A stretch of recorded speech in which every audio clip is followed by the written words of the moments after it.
What's happening? So, good morning.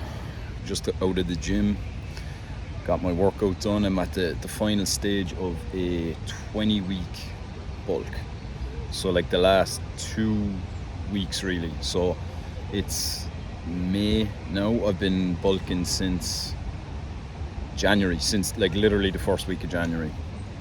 And that is a really, really long time to be in a surplus. I think it's probably the longest I've ever been in like a deliberate surplus, but it's definitely illustrating something I'm going to speak to today. So is there such thing as a hard gainer? That's a question that I've seen a few times now on the internet, partly because I'm doing a lot of research for a book about hard gainers, and you'll constantly get back from like the YouTube algorithm or Instagram or whatever, like more things about what you just searched for. So most people are probably like, what the fuck is a hard gainer? But you know, you might have heard it around in the fitness industry before. You could look at somatotype theory, right, for what a hard gainer is.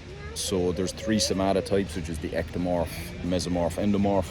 Ectomorph being the more thin type of the 3, who struggles to gain muscle mass but also just gain body weight in general, gain fat mass. I actually think that there's a lot of merit in somatotype theory, so I'm just going to put this out there first. Then the second thing I'm going to say is that I don't think an ectomorph is actually the correct description of what a hard gainer is, at least to me anyway, because I would classify myself as one, and I'll talk a little bit more to that. So firstly, why I'd actually put a bit of mass in somatotype theory. So it's like everything in life, right? There's broad categorizations of certain personality types, certain body types. You even look at something like psychologists or psychiatrists use like the Diagnostic Statistic Manual, DSM. There's a lot of people will say that is not scientific really in how it's, I guess, collected, that information, those broad categories of personality types of people. Yet it's still actually pretty useful. Like it's got utility in it, even though it might not necessarily be 100% true or correct, right? And it might not necessarily fit to the finest level of detail, the scientific method. And when it's involved with people and their body types, their personality types, I think sometimes as well we tend to kind of not want to go there, because it in some way implies that we have less autonomy or less individualism, over our lives. So I think somatotype theory actually has a lot of merit to it, but the only issue with it is that it does also go into a lot of personality type things, which I even discuss in my book about hard gainers. But anyway, somatotype theory, so the ectomorph, that can be helpful in kind of figuring out if you are a hard gainer. I would say though that there's like other criteria, let's say, right? It doesn't just apply to being an ectomorph, because ectomorphs are described in somatotype theory as being thin, of kind of like a greyhound breed. They've like thin bone features, like thin jawlines, thin chins, bigger head to body ratio. Like there's a lot of stuff in that I look at and I go, all right, I kind of fit that criteria, or at least I did maybe when I was a bit younger, until I started lifting and things like this. But then there's some of it as well that I think it's, how would I say, it's like an ectomorph and a hard gainer are loosely related, but they're not the same thing. I would also say that some people can struggle to gain muscle mass, even though they can quite readily gain fat mass. So when I was a young child, I was quite overweight, like through all my teens, and it was a deliberate effort. It wasn't just like I had a growth spurt or something like that, but it was a deliberate effort for me to lose the weight. And I didn't lose it in the correct way, let's say. I did a lot of heavy dieting in some of my most formative years, where I was you know, meant to be at like peak levels of testosterone. I was meant to be probably at my peak performance level, but that was at the exact time. I do. Sorry, just someone saying hi to me there. But it was at the exact time that I actually shouldn't have been dieting. So I actually should have been like overfeeding. I should have been training in the gym at this time to kind of like really max out on that, you know, young dragon blood, tiger blood, whatever the fuck you want to call it when you're like in your late teens, early 20s. But at that period, I was actually like semi-anorexic. So I know from my childhood I can gain fat mass, but I also struggle to gain muscle mass, and that could be because of genetic factors, or it could be because of that heavy dieting in my younger years when it was a very formative period in my life. So with the somatotype theory, I think it's a lot of that is looking at like kind of genetics and very it's limited almost to natural selection. Whereas I think a Hardgainer itself, there might be more factors involved. If you take, for example, like someone's behavior, right, or personality types. If you're the kind of person who kind of spends a lot of time dancing around your problems, let's say, like I have been for a lot of my life, or you're a very kind of creative, flighty person, you can often expend tremendous amount of calories per day in non-exercise activity thermogenesis. So neat. So like unconscious movement that you're not really going out of your way to add movement, let's say. So that's another way where hard gains or a hard gainer does not, let's say, intersect with an ectomorph in somatotype theory.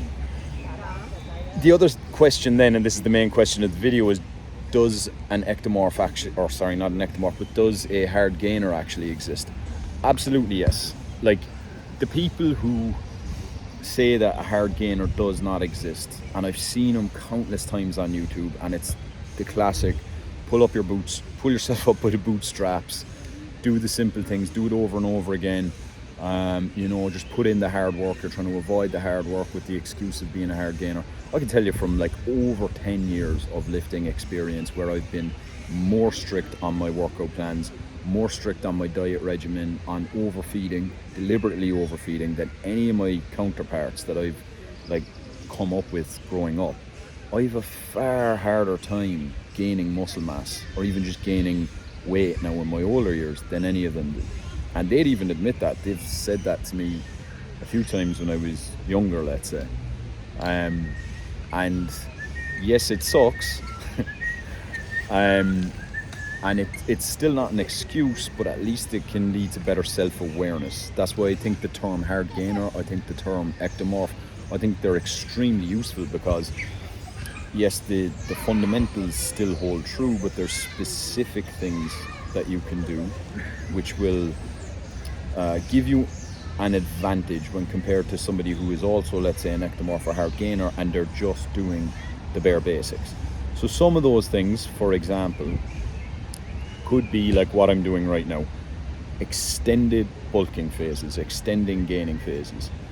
I think one of the biggest mistakes I made early on in my lifting career, or even in like up until recently, like maybe a year or two ago, was paying too much attention to people online, to like other like to fitness, not saying I'm an influencer, to other content creators who quite clearly have good genetics. And this is actually the majority of popular YouTubers, even the ones who claim to have average genetics or slightly some subpar genetics. They actually have fucking great genetics, most of them. So either that or they're a little bit juicy. But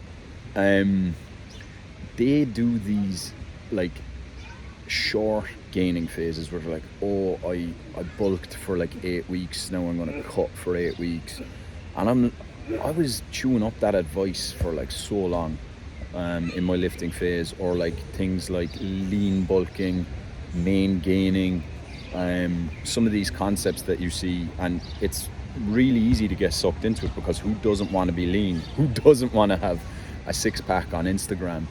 But the reality is, like, if you want to gain muscle mass, like, and gain size, not just muscle mass, like, but gain size, like, to look bigger in winter, to look bigger in a t-shirt, to actually, like, for someone to look and go, oh yeah, he goes to the gym, or for like a girl to say, oh, you've nice big arms, right?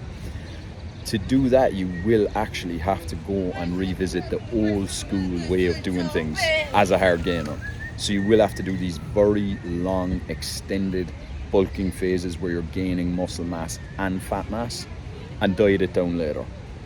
And that can be tough, especially if, like, as a hard gainer or ectomorph, sometimes your defining features, like the things you're most proud of, are your abs, because these things come easily to you, you know, of being shredded, of being able to make yourself look bigger than you are on Instagram under nice lighting after a gym pump. That's been your advantage for so long, but now you're deliberately taking that away from yourself, and you're going through this very long extended period of just looking kind of skinny fat. And you have to do that repeatedly with short mini cuts in between, and that's going to get you to where you want to go over time.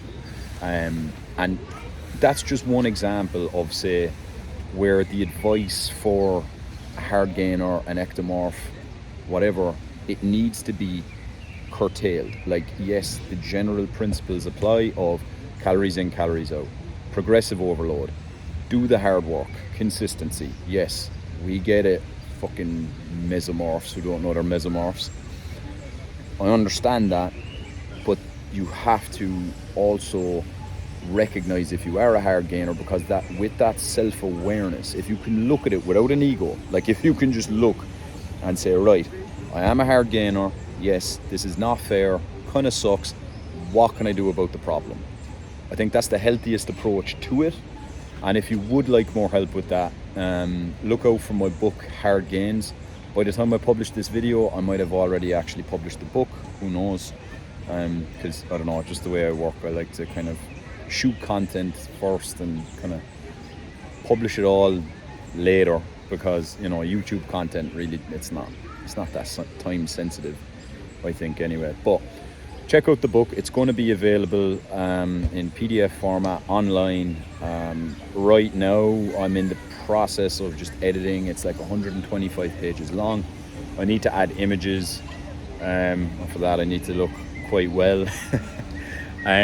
So in the process of finishing it at the moment. But look out for it, because I'm going to have a lot of different advice in there of, like, where, yes, we're looking at the fundamentals of gaining muscle mass, losing fat mass, that apply broadly to everyone, but then also the specific information for hard gainers. And I have it broken up as well into, like, the stuff that we definitely know, like the broad scientific consensus, some of the bro science, some of my own experience, and then stuff that I think has got solid theoretical basis for future evidence. So there's things in there about the interplay between, for example, different fiber type switching through power training. These are concepts that are actually kind of in their infancy, but I think there's some merit, and, you know, maybe it's worth experimenting a little bit in there as well. So check it out. Hopefully it'll be in the link in the description to this video by the time I publish it. All right, peace out. Michael-Linehan.com. Subscribe to the YouTube channel, all that good stuff, and tune in for the next video.